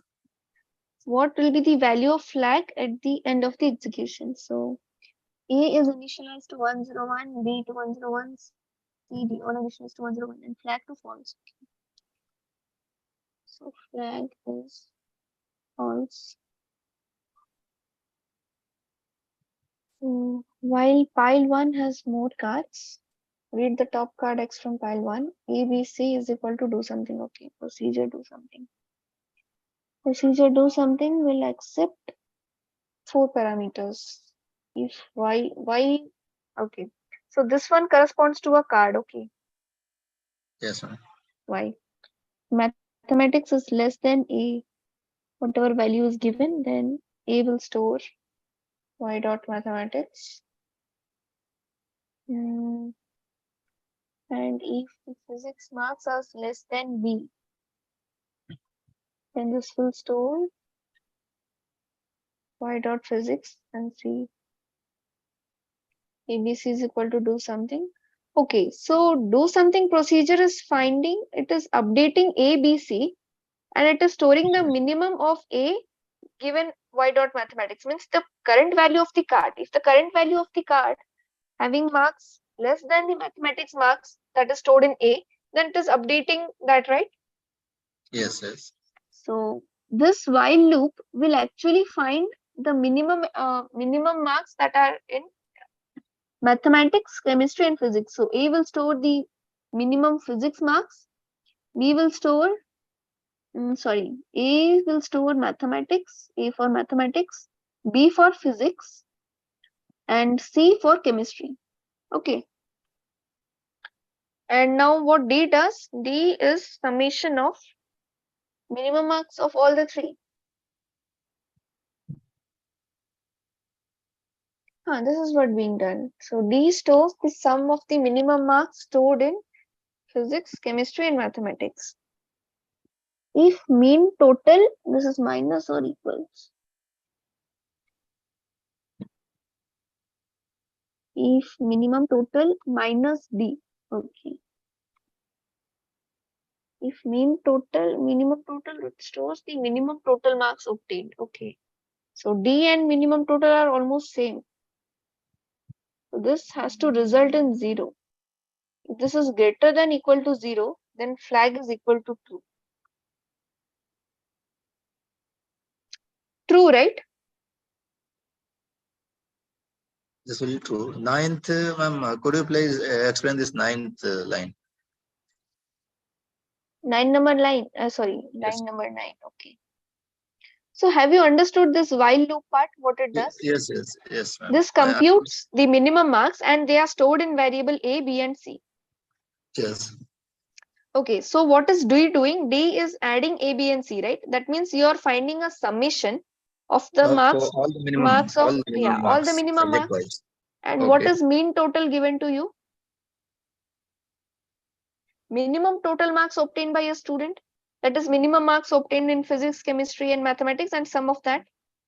Is it, ma'am, that lowest card holding the lowest mark, lowest total mark? Yeah.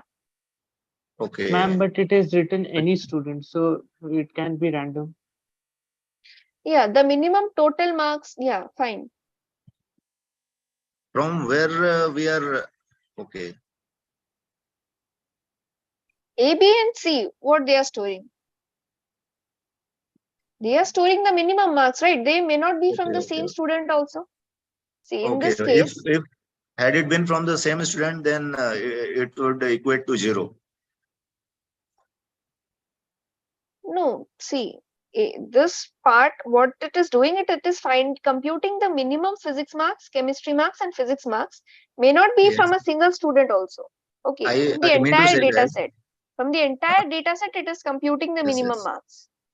I mean to say that if the single student is scoring the minimum mark in all the 3 subjects, then it would His equate to total 0. minimum marks will be equal Yes. to D. If Okay, he okay. has, he's the one who has scored. Okay. In all other case, Okay. it would be greater than equal to 0. Yeah, in all other cases, it can be greater than, because there might be a student who has scored the least, who has not scored the least in any subject, yet his marks are least, total marks are least. Possible, right? Okay. See, suppose a student has scored 90 in physics, 99 in chemistry, and 0 in mathematics. Then the minimum marks in mathematics is 0. Okay. But if I have another student who is scoring like this, then which will be the total minimum mark? This student, right? Yes, yes. Ma'am, instead of greater than equal to, I am talking about ninth line. Had it been equal to 0, Equal to 0, then it is not guaranteed. then we are finding the student who is having the minimum marks in all 3 subjects. Yes, but flag value, the truth value of flag, we cannot determine, because we do not know whether the same student has secured the minimum marks in all the 3 subjects or just the total mark. Okay, we cannot comment if it would have been only equals to. Are you getting it? Because it is given that any student. Okay. Okay. Thank you, ma'am. Yeah, someone had messaged in the chat. Doubt. Activity 3.4, question number 6. Mayank, are you there? Ma'am, can you solve the 12th question in practice assignment 3? Okay. Mayank, are you still there?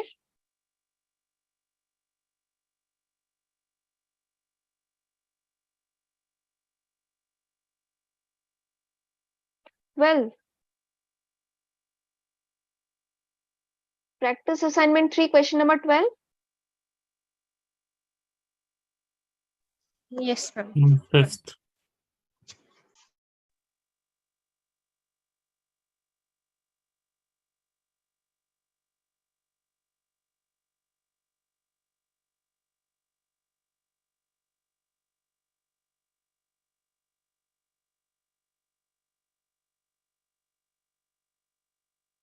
Oh, this is not. The following pseudocode is executed using the scores dataset. After the execution, count M captures the number of male students whose mathematics marks are less than the average mathematics marks of female students. So you have been told here that count M is a variable that captures the number of male students whose mathematics marks are less than the average mathematics marks of female students. So female average, male average.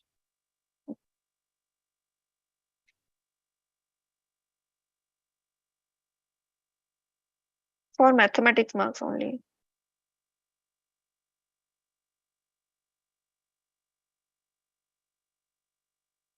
And but the pseudocode may have mistakes in one or more lines. Identify all such lines.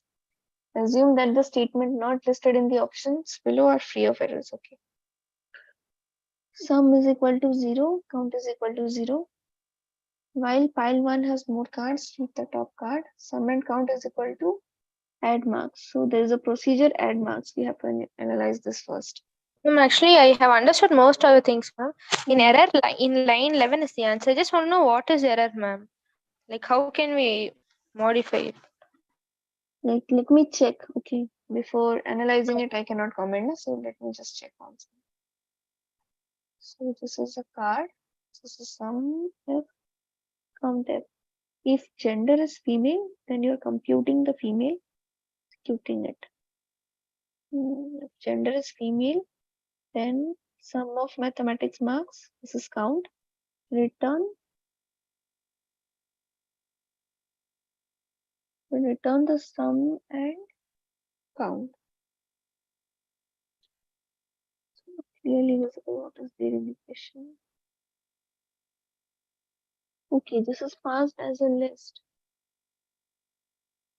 So I've counted.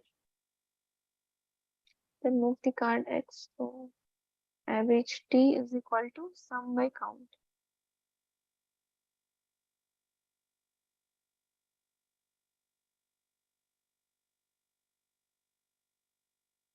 Okay.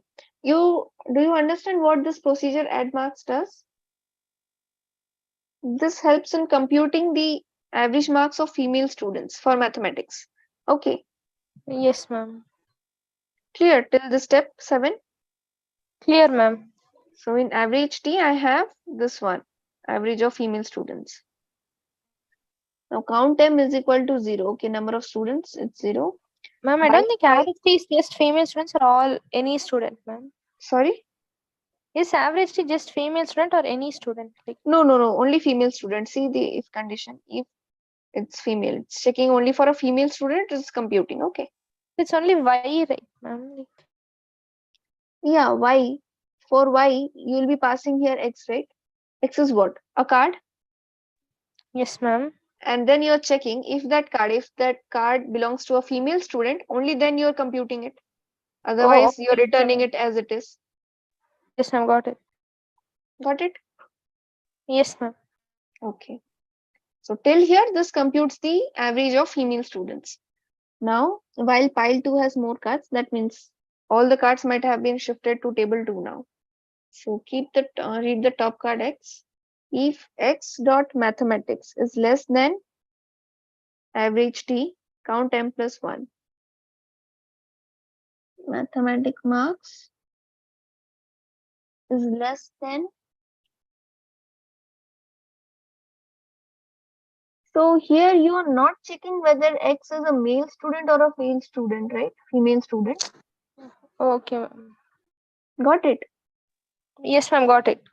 The condition is true, but you are not checking whether X is a male student or female student, because it is given in the question that you have to capture for the male students. But how are you sure that X is going to be a male unless and until you check that X dot gender is equal to male or not? There should be one condition here to check if X dot gender is equal to male. Then you can have this continuation. Yes, ma'am.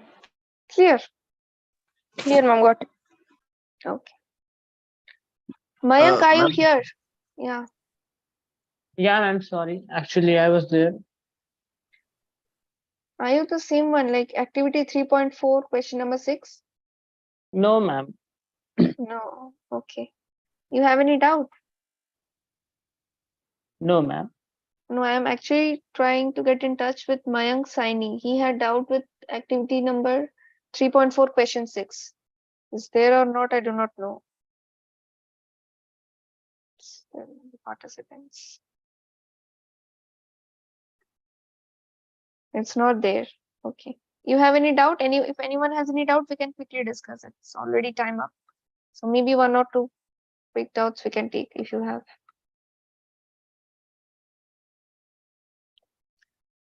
Yes. Well, if you do not have any doubt, we can close the session. It's already 6. Yeah.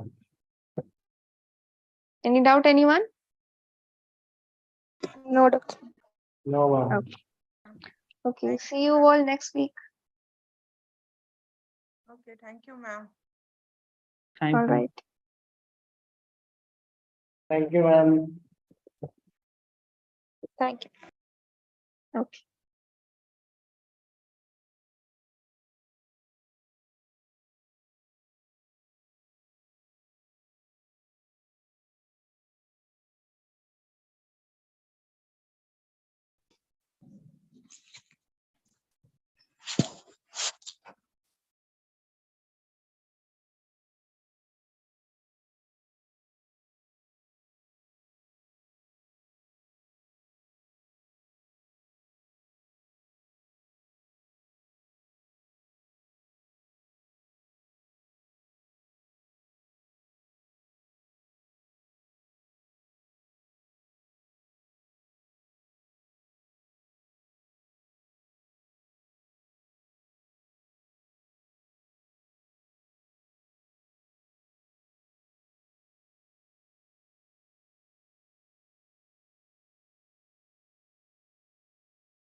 sir.